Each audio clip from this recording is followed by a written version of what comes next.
네, 안녕하세요. 7월 2일 수요일입니다. 어제 멤버십 수익률 보시면요.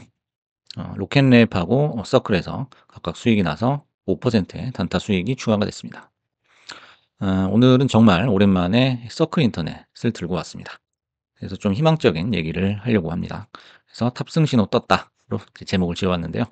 현재 고점 대비 무려 42%나 조정을 받았죠. 그래서 이제 모두들 느끼시겠지만은 빠질 만큼 빠졌다라고 볼 수가 있습니다. 그래서 어제 같은 경우에는 거래 대금은 기대에 못 미쳤지만은 상승을 위한 확실한 브레이크 캔들이 발생을 했다라는 거죠. 그림을 하나 보시면요. 이건 이제 60분 봉 차트입니다. 그래서 급격하게 상승을 했다가 예, 이렇게 빠지고 있는데요. 지금 보시면 이제 거래가 줄면서 매도 물량도 안정화가 됐다는 것을 확실하게 느낄 수가 있고요. 장 초반에서 장 후반까지 이렇게 거래 대금의 편차가 기존보다 줄어들면서 하방으로 내려가는 변동성도 아울러 감소했다라고 볼 수가 있겠습니다. 그래서 요런 시그널은 이제 조정이 끝날 무렵에 나오는 시그널이고, 조정이 끝나게 되면 급등주 같은 경우에는 상승을 시작하게 된다는 거죠. 그래서 이제 급등이 나왔던 요때도 인제 횡보를 하면서 장 초반과 후반에 거래대금 편차가 줄어드는 그런 모습을 볼 수 있습니다.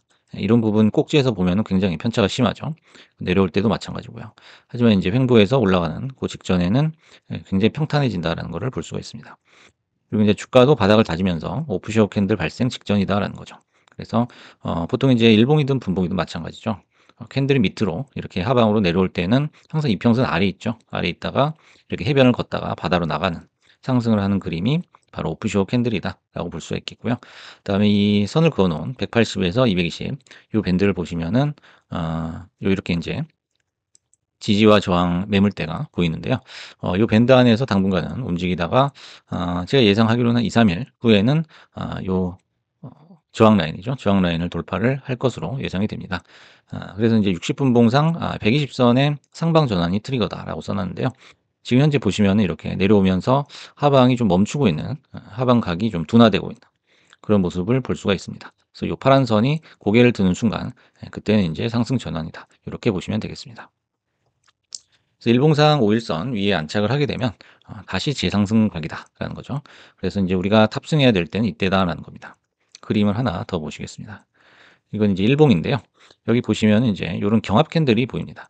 이렇게 장대 양봉, 장대 음봉도 있지만 굉장히 캔들의 몸통이 짧으면서 이렇게 꼬리 위나 아래로 꼬리를 살짝 달고 있는 그런 모습이 나오는데요. 그건 이제 매수 매도의 경합이 심하다라는 거죠. 그래서 캔들의 몸통이 얇아지는 그런 특징이 있고요. 이렇게 연속으로 나오는 특징도 있죠. 그래서 이제 갭 상승이나 양봉 직전에 이렇게 거래가 감소하면서 이런 모습이 많이 나오는데요. 이거는 이제 고점 매물을 소화하는 그런 모습이기도 하고, 내려올 때는 매도 물량이 점차 감소하는 그런 모습이기도 합니다. 그래서 이제 캔들의 몸통이 짧아진다, 얇아진다라는 거는 상승을 위한 에너지 응축이다, 이렇게 볼 수도 있습니다. 그리고 강력한 하방 경직성의 반증이다라는 거죠. 그래서 뭐 더 이상 누르거나 차익 실현을 물량을 던져도 더 이상 이제 주가 변화가 없다라는 거는 이제 위로 가겠다는 거죠. 그래서 7거래일간의 조정, 대조정이 있었는데요. 이유를 한 세 가지 정도로 보겠습니다. 첫 번째는 이제 물리적인 가격 부담이죠. 그래서 테마를 강력한 테마임에도 불구하고 딱 봐도 이제 너무 많이 올랐다는 겁니다.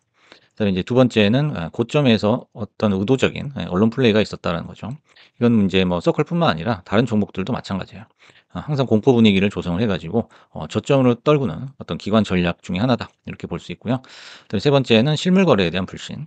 그래서 이제 스테이블 코인이 굉장한 발명품이다라는 건 알지만은 우리가 현재 실생활에서 이렇게 막 활발하게 쓰고 있지는 않기 때문에 우리가 이제 체감하는 게 별로 없다는 거죠. 눈에 뚜렷하게 보이는 게 없다는 건데, 이건 이제 오히려 스테이블 코인 테마가 이제 대시세의 초입이다, 이제 시작이다라는 거를 이제 암시해 주는 그런 사실이죠.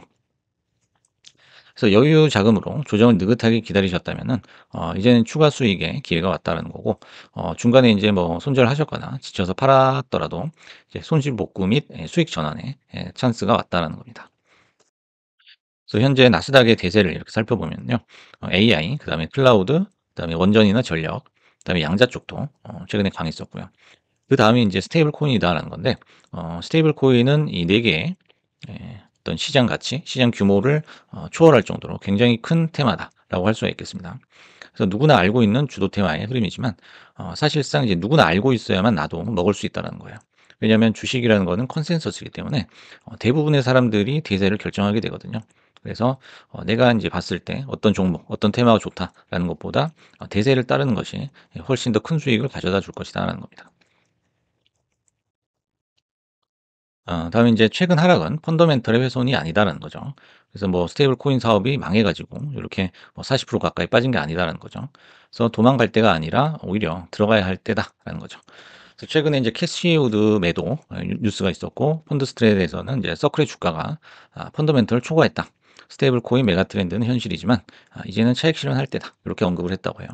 그래서 거의 모든 이제 투자사에서 이제 목표 주가를 이렇게 내놓는데 코멘트는 거의 비슷합니다. 예. 뭐 잠재적인 이제 시장 가능성은 있지만은, 성장 가능성은 있지만은 너무 이제 고평가됐다, 과매수다, 요런 얘기죠. 그래서 이게 뭐 60%를 코인베이스에 준다. 네, 요런 이제 관련 뉴스가 나오면서 또 한때는 시세가 코인베이스로 이동을 하게 됐죠. 그리고 가장 최근에는 디지털 통화은행 설립 관련 뉴스가 나오면서 반등을 시도했죠. 하지만 아직은 수급적으로 조금 못 미치는 그런 모습이어서 상승은 조금 지연이 되고 있습니다.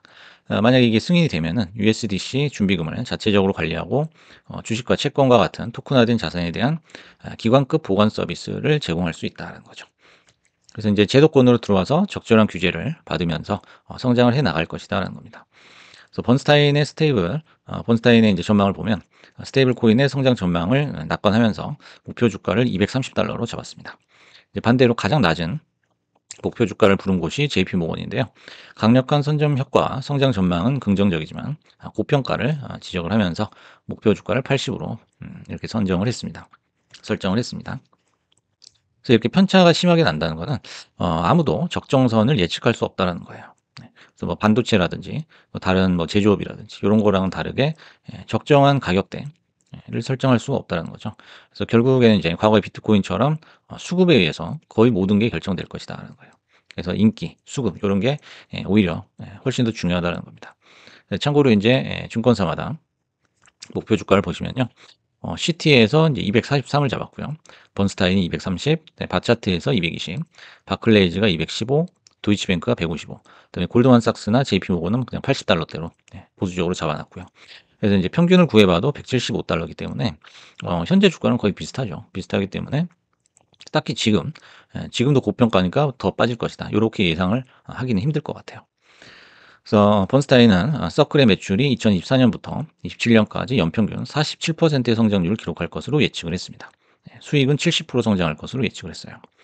서클의 수익 모델은 여전히 이자율 인하에 민감하지만 USDC 공급이라는 강력한 성장이 이러한 압력을 상쇄할 것이다라는 겁니다. 결국에는 이 시장 규모, 확대된 시장 규모와 수급적인 측면에서 압도를 할 것이다라는 거죠. 우리는 서클을 향후 10년간 투자자의 필수 투자 대상으로 보고 있다면서 향후 10년 동안 시장 규모가 4조 달러 규모로 성장할 것으로 예상한다라고 합니다. 그래서 이건 사실상 뭐 AI 시장보다 비슷하거나 더 크다라고 할 수가 있겠죠. 그래서 이제 뭐 코인에 관심이 없으신 분들도 관심을 갖게 될 만한 그런 규모다라고 할 수 있고요. 사실상 보통 테마가 아니다라는 거죠. 그래서 제가 봤을 때는 미장에서 계속적으로 수익을 우려먹을 수 있다라는 거예요. 그래서 뭐 이제 한 번으로 끝나는 게 아니죠. 한 번에 어떤 바람이 불고서 뭐 몇 달 동안 그냥 잠잠해 있다가 요런 이제 주식이 아니고 이건 주기적으로 시세가 날 것이다라는 거예요. 결국에는 이제 저점에서 어떻게 모으느냐, 평균 단가를 어떻게 맞춰서 한 번 시세가 났을 때, 주기적으로 시세가 났을 때 얼마만큼의 수익을 얻을 수 있느냐, 그게 관건이 되지 않을까, 그렇게 보고요. 일단은 뭐 성장성이나 이런 부분에 있어서 앞으로 많은 뉴스가 나올 것 같아요. 그러면은 장기 추세로 봤을 때는 뭐 시장 규모로 봤을 때도 우상향을 할 것이다라는 거죠. 그러면 이제 제가 말씀드렸듯이 그 상승 채널 안에서의 여러 가지 이제 파동이 나올 텐데, 그 파동에서 나의 매수 위치를 얼마나 현명하게 잡을 수 있느냐, 요게 이제 수익의 관건이 될 것 같다라는 말씀을 드리면서 마무리하겠습니다. 감사합니다.